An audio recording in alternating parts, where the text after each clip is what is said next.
Assalamualaikum warahmatullahi wabarakatuh. Selamat pagi sobat trader semuanya dimanapun saat ini Anda berada. Jumpa lagi dengan WJ Trading di pagi hari ini, hari Kamis 9 Januari 2025.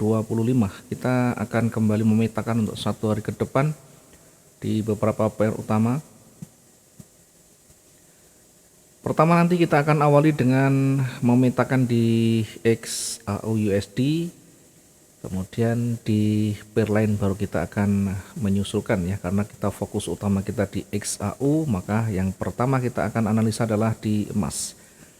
Sebelum kita memetakan untuk satu hari ke depan, jangan lupa buat teman-teman yang baru bergabung di channel Wija Trading, yang baru menemukan channel Wija Trading, bantu subscribe, like, dan share videonya supaya teman-teman nanti bisa ada notifikasi, ada informasi baru kalau nanti ada video kami yang terbaru, materi maupun analisanya. Kita akan kembali ke chart untuk XAU. Hari ini kita akan coba untuk memetakan satu hari ke depan dan kita akan mengevaluasi dulu satu hari kemarin. Kemarin kita perkirakan emas ini akan bergerak turun jika ya tentunya dengan catatan ya tidak serta-merta. Kalau kita menyampaikan emas akan jatuh, maka emas akan turun, hanya akan fokus pada sell.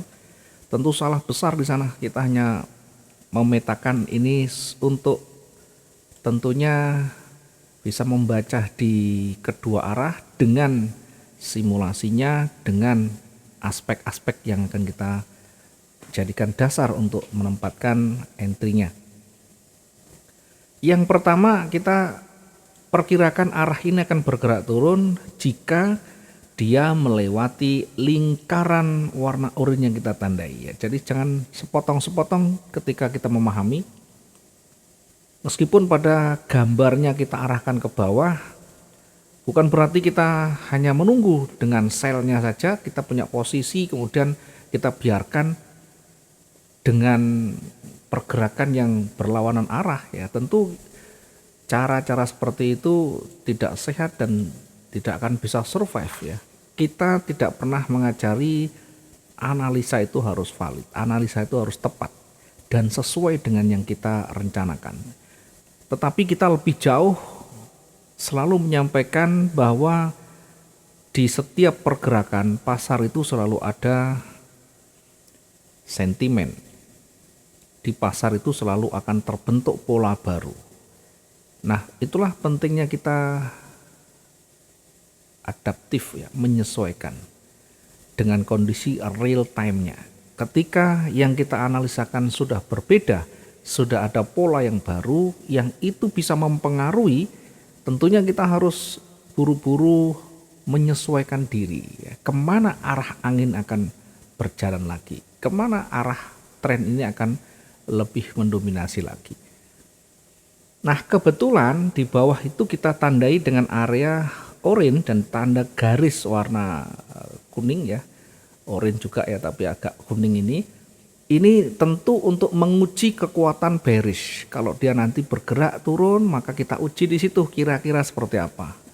Kalau dia ditutup lebih rendah dengan kondisi candle yang signifikan, diingat ya, signifikan itu berpengaruhnya tentu sangat kuat ya, bukan hanya berpengaruh kecil tapi sangat kuat.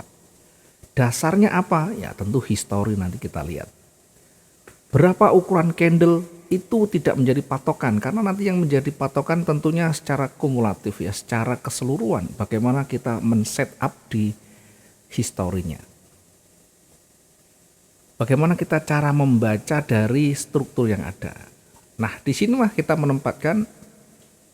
baru menempatkan posisi sell di 2643.97 dengan ilustrasinya ketika dia lebih rendah dari area lingkaran yang kita tandai. Namun jika di area ini tidak mampu untuk ditutup lebih rendah dan ternyata berbalik, ya tentu kita harus menyesuaikan. Maka berlakulah yang kedua, kita menempatkan posisi buy di kisaran 2652 itu dengan alasan apa? Tentunya kita sudah bahas satu kemarin. Minimal kita menempatkan di atas high yang hari kemarin ya. yakni di 2652,97 ya. Ada yang menyebut itu berada di area resiko. Semua area itu kalau kita pikir semuanya beresiko. Ya, tentunya bagaimana kita lakukan kembali setup kita seperti apa? Dasar kita apa? Entry kita di mana itu dengan target yang tentu masih masuk akal realistis di sana. Kemudian sempat bergerak naik dan tersentuh di sana, kemudian koreksi, ada koreksi. Ada koreksi, intinya ada pembalikan. Maka kalau ada pembalikan, apa yang kita baca lebih lanjut? Satu tentunya tanda, yang kedua sejauh mana atau candle yang terbentuk seperti apa. Strukturnya bagaimana kita harus baca semuanya sehingga kita tidak buru-buru mengambil keputusan. Nah, kalau itu memang bagian dari aturan main kita dan kita harus resiko, ya sudah selesai, resikokan dulu. Tidak usah disesali pada akhirnya kembali ya. Suatu saat kita nanti akan kembali mencari peluang yang terbaik lagi. Kalau sudah terbentuk seperti ini, di mana kita mencari peluang lagi ya di titik tertingginya kita menempatkan posisi baru lagi. Karena arahnya masih ke atas, dia bergerak turun ini pun hanya retest, hanya menguji kekuatan supportnya di sini, hanya menguji kekuatan supportnya, sehingga ketika tidak mampu ditutup lebih rendah ada kembali naik lagi. Maka disinilah pentingnya kita berpikir dengan cepat, menganalisa dengan cepat, dan tentu harus mencari resiko yang sekecil mungkin, yang pada akhirnya akan kembali naik.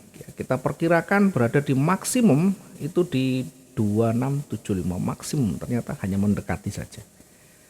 Sehingga dengan demikian sekalipun kita mungkin perlu recovery, tetap saja kita bisa profit dengan recovery-nya. Karena setiap recovery pun harus ada batasan, tidak bisa kita membiarkan posisi kita terus berlanjut dengan kondisi minus yang tidak terbatas. Ada aturannya, ada batasannya, kita harus hentikan. Kalau di kondisi market yang tidak menentu, tidak ada tren, maka kita harus selesaikan dulu, tunggu ada tren yang baru. Nah, kira-kira seperti itu. Satu hari kemarin kita perkirakan di emas ini bisa maksimum ya. Teman-teman juga yang mengikuti, ada sebagian yang mungkin recovery-nya terlambat, tapi ada sebagian yang betul-betul bisa maksimum ya. Intinya yang penting tidak rugi. Selanjutnya di pair lain kita lihat di euro, kita perkirakan euro ini akan bergerak turun. Kalau euro satu arah saja kita pergerakannya, meskipun demikian tetap kita antisipasi di area yang berlawanan. Bergerak naik kita perkirakan akan sampai pada area retrace-nya di sana ya, cukup tinggi.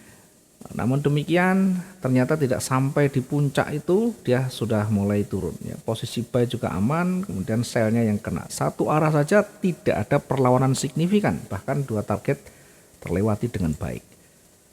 Kemudian pound sterling dengan sama halnya dengan di euro, pound sterling kita lebih condong koreksi dulu atau ke atas ya, setelah sampai di sini akan kembali memantul dengan area uji buy-nya di 1.25001. Sayang sekali tidak sampai di sana sehingga tidak perlu recovery. Satu posisi, satu arah sell kita dapatnya di 1.24563 dan maksimum sampai di target yang kedua. Nyaris tidak ada perlawanan juga. Jadi dari 3 pair kita maksimum berturut-turut dapat semuanya. Kemudian kita lihat di Bitcoin. Bitcoin satu hari kemarin kita perkirakan terkoreksi naik kemudian turun lagi. Naiknya juga sama, tidak sampai di area retrace-nya. Dia hanya bergerak kecil kemudian bergerak kembali turun satu arah dengan tren sebelumnya. Ya, posisi buy masih jauh, hanya posisi sell yang kita dapatkan di sana. Ada sedikit koreksi namun tidak signifikan dan kembali ke target. Bahkan target yang kedua bisa dicapai dengan baik. 4 berturut-turut kita dapat, hanya ada sedikit mungkin ya koreksi kecil ya. Yang penting kita masih di tahap yang aman. Sementara untuk di minyak kemarin kita perkirakan akan kembali turun dan naik lagi. Namun demikian sempat bergerak naik tidak sampai di target kemudian turun lagi ya. Sehingga yang berlaku adalah manajemen risiko di angka 30 sampai 40. Di angka 30 sampai 40 kita menempatkan recovery atau batasan dan kita bisa mendapatkan dari recovery-nya dari selnya. Masih dapat maksimum dari selnya. Itu yang bisa kita sampaikan untuk evaluasi dan koreksi satu hari kemarin. Mudah-mudahan ada manfaat yang bisa kita petik dari pengalaman yang ada. Lanjut kita akan melihat hari ini masih 2 hari berturut-turut masih ada news yang signifikan di jam 20.30 termasuk besok ya. Masih ada berita yang signifikan sehingga akan masih terjadi fluktuasi yang cukup signifikan untuk kita mengambil posisi-posisi baik buy maupun sell-nya. Jangan khawatir karena ada news yang masih lumayan signifikan, selalu ada pergerakan yang bisa kita manfaatkan sampai dengan targetnya. Di posisi atas kita tandai untuk hari ini di XAU ya. Kita lihat dulu di H4 adakah petunjuk khusus di H4. Di H4 kita lihat tidak ada petunjuk khusus, yang ada adalah petunjuk awal ya. Akan terjadi tekanan ke bawah ya. Petunjuk awal belum terkonfirmasi ya, kita nanti akan mencari konfirmasinya ya. Dari H4 lebih condong ke bawah ya. Nah sekarang kita di H1 kita lihat ya, sebenarnya trennya juga masih ke atas ya, namun ada banyak sekali benturan di atas. Beberapa hari terakhir juga ada benturan di sana sampai di hari ini ya, sampai di hari ini masih berada di kisaran resisten di sana. Ya, tentunya sempat bergerak menembus tetapi dikembalikan berarti adalah break yang gagal di sana. Maka kita fokuskan nanti ke pergerakan turun lagi ya. Meskipun demikian tetap kita mengantisipasi dengan pergerakan atau dengan simulasi yang di atas. Mengingat arah masih condong ke atas. Secara simulasinya tentunya masih akan bergerak naik, hanya saja tidak serta-merta ya, karena di ujung atas kita akan menunggu hingga nanti koreksi turun dan kita manfaatkan di sana. Baik, kita coba untuk menarik garis. Kita akan menarik garisnya, garis bantunya kira-kira seperti ini.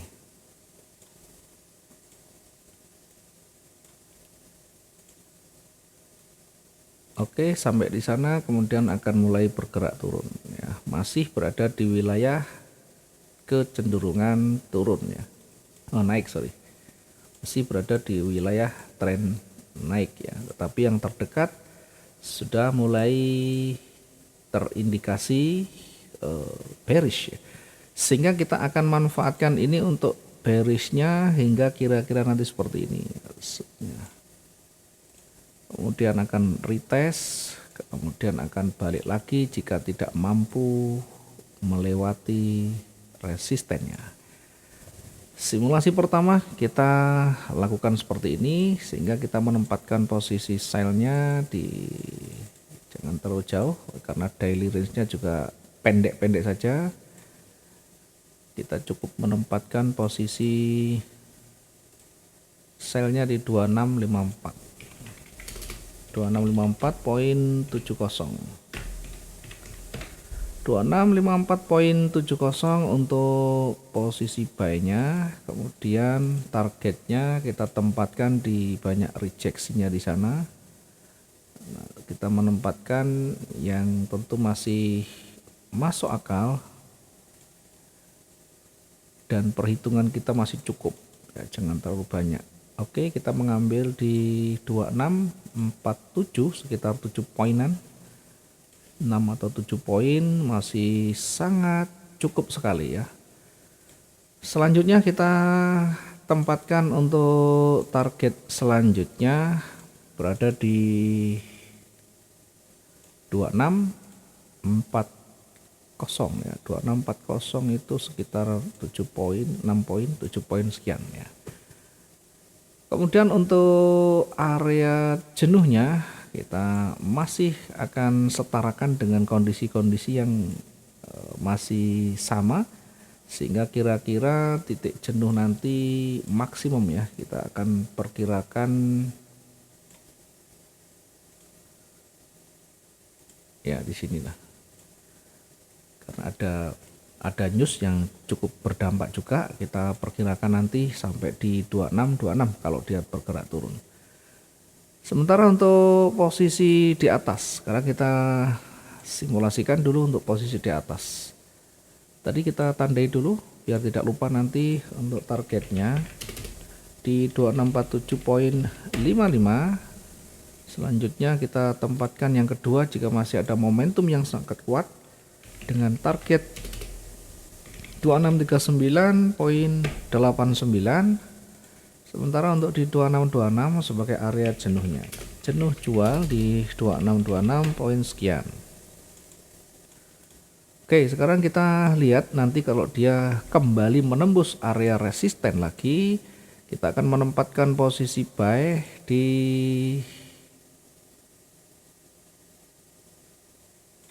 2664.67. Kita menempatkan untuk buy-nya di 2664.67 dengan targetnya 2672. Kita coba lihat sisi sebelah kiri biar tidak terlalu jauh. Kemudian untuk berikutnya kita akan targetkan di 2681, terlalu jauh.